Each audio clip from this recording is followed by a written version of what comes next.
দেখেন, একটা কথা বলি। রসুল্লাহ সাল্লাহ আলাইসাল্লাম সবচেয়ে বেশি কান্না করেছেন আপনার জন্য, আমার জন্য, অর্থাৎ রসুল্লাহ সাল্লাহ আসলামের সকল উম্মতের জন্য।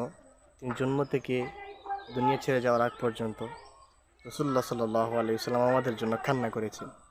হায় আল্লাহ, আমার উম্মতের কি হবে, আমার উম্মতের কি হবে। আর আমরা উম্মত হয়ে কি করছি ভাই? প্রতিদিন 5 ওয়াক্ত নামাজ তো ফরজ, সেই নামাজগুলোই ছেড়ে দিচ্ছি। আর রাসূলুল্লাহ সাল্লাল্লাহু আলাইহি সাল্লামের জন্য আমরা কি করছি? আমাদের কি উচিত না এটাকে রাসূল সাল্লাল্লাহু আলাইহি সাল্লামের হক অন্ততপক্ষে প্রতিদিন 100 বার করেও দুরূদ শরীফ পড়ুন। যত বেশি পারেন দুরূদ শরীফ পড়ুন। অন্ততপক্ষে নিচে হলেও 100 বার করে দুরূদ শরীফ পড়ুন।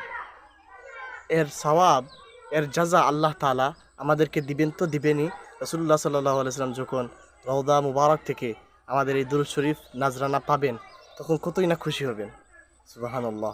একবার কি ভেবে দেখেছেন? তাই আসুন আজকে থেকেই শুরু করে দিই।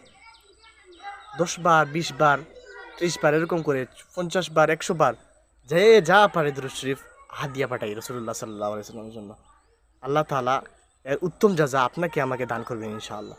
ভিডিওটি শেয়ার করে অন্য মুসলিম ভাইকে সেই আমলটুকু করার সুযোগ করে দিন। আল্লাহুম্মা আমিন।